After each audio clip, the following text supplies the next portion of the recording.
Seguimos con más de este análisis del triunfo de Gustavo Petro en las elecciones del pasado domingo. Y nos atiende a esta hora de la tarde Stalin Ballesteros. Él es ex candidato al Senado por el Pacto Histórico y desde Bogotá atiende esta entrevista para PCT en la Noticia. Stalin, muy buenas tardes. Y vamos a iniciar inmediatamente preguntándole sobre dónde estuvo la fuerza electoral que le permitió a Gustavo Petro y a Francia Márquez ganar en las elecciones de este domingo. Muy buenas tardes, Genis. Un saludo a ti, a la audiencia y a todos los que nos alcancen por los medios. Bueno, precisamente es muy interesante eso porque la gente del común alcanza a interpretar de que es un solo lugar. Y esto es una complejidad de muchos vectores que van a implicar que muchos lugares de fuerza, de apoyo, llegaron hacia un solo lugar a generar algo. Y ahí podríamos decir que hay diferentes momentos, ¿no? El momento de la consulta, que también es el momento en que logramos la lista cerrada con mayor votación de la historia.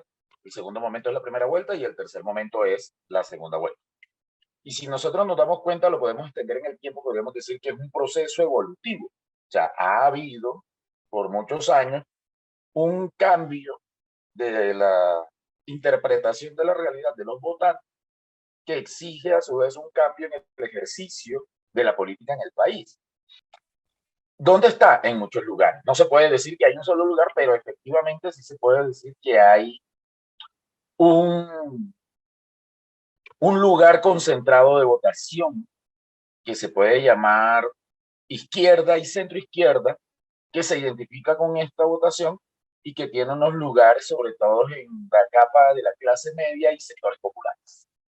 Pero también hay votación de identificados con el Partido Liberal, con las ideas liberales. También hay personas que castigaron el gobierno actual porque el elector sobre todo toma decisiones es en el momento electoral, no necesariamente es un cálculo histórico, de acuerdo a lo que está pasando. Entonces podríamos decir que tienes el desgaste del gobierno nacional, eso es un voto de castigo. Tienes también simpatizantes o contradictores también del uribismo, y además tienes el voto duro que se llama, que es el que está cada vez más identificado entre lo que es la centroizquierda y la izquierda en Colombia. ¿Qué le espera a Santa Marta y al Magdalena con este triunfo de Petro y Márquez? Nosotros como territorio, el Magdalena y Santa Marta, al interior de ello, ha sido un territorio, un lugar y una población que ha estado sometida a la situación del atraso económico del mundo. Nosotros todavía estamos en una lógica feudal que lo que hace es no solo concentrar tierra, sino concentrar riqueza. Y cuando se concentra riqueza, lo que se hace es que se aumenta la pobreza. ¿No? En un gobierno alternativo, lo que diríamos es que antes los grandes ingresos y los grandes beneficios, subsidios a la empresa privada, a la gran empresa, sean palmeros, bananeros, etcétera, ganaderos, ahora esos subsidios van a ir a los que no han recibido subsidios, que son las personas que no tienen acceso a las condiciones básicas para poder vivir. Stalin, esa es una pregunta casi que obligada. Los más de 302.000 votos que obtuvo la fórmula de Gustavo y Francia en el Magdalena, ¿se deben circunscribir al movimiento Fuerza Ciudadana? No.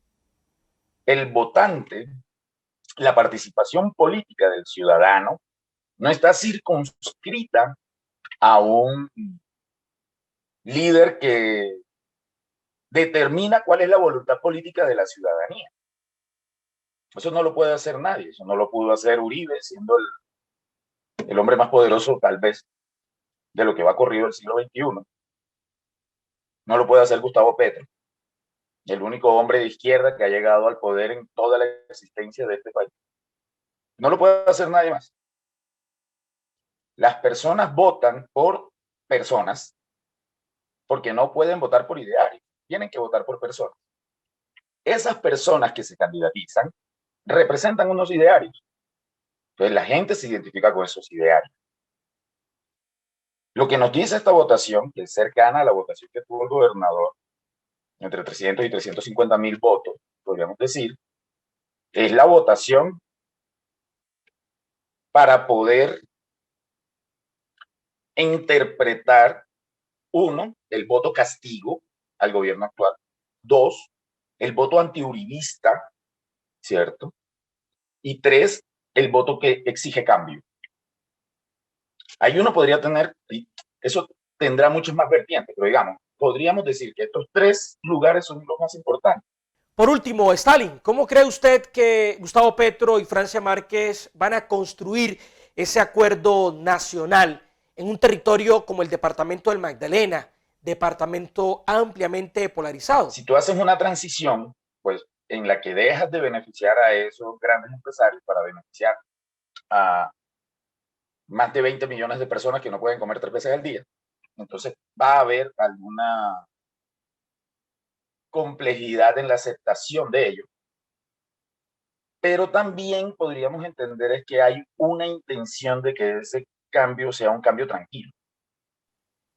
Lo que sí hay claro es que se debe entender de que la democracia ha hablado y que ahora deben haber unos beneficios hacia un sector que nunca los ha tenido, y que esos beneficios por parte del Estado, para poder tenerlos, se deben pues disminuir en gran medida a los que siempre los han tenido, pero que ya tienen una cantidad de privilegios acumulados que les permite, ¿cierto?, poder mantenerse en la tranquilidad.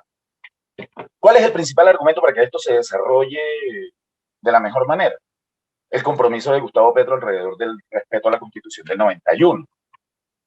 En la medida en que no se viole la Constitución del 91, todos los empresarios grandes, digamos, que fueron los que estuvieron alrededor de la campaña del contradictor de Gustavo Petro, pues tendrán las garantías de poder acceder a su ejercicio de ciudadanía y de empresario en el país.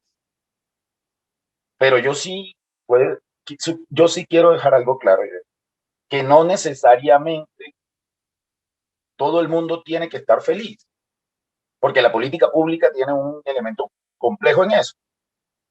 No puedes beneficiar a todos al mismo tiempo.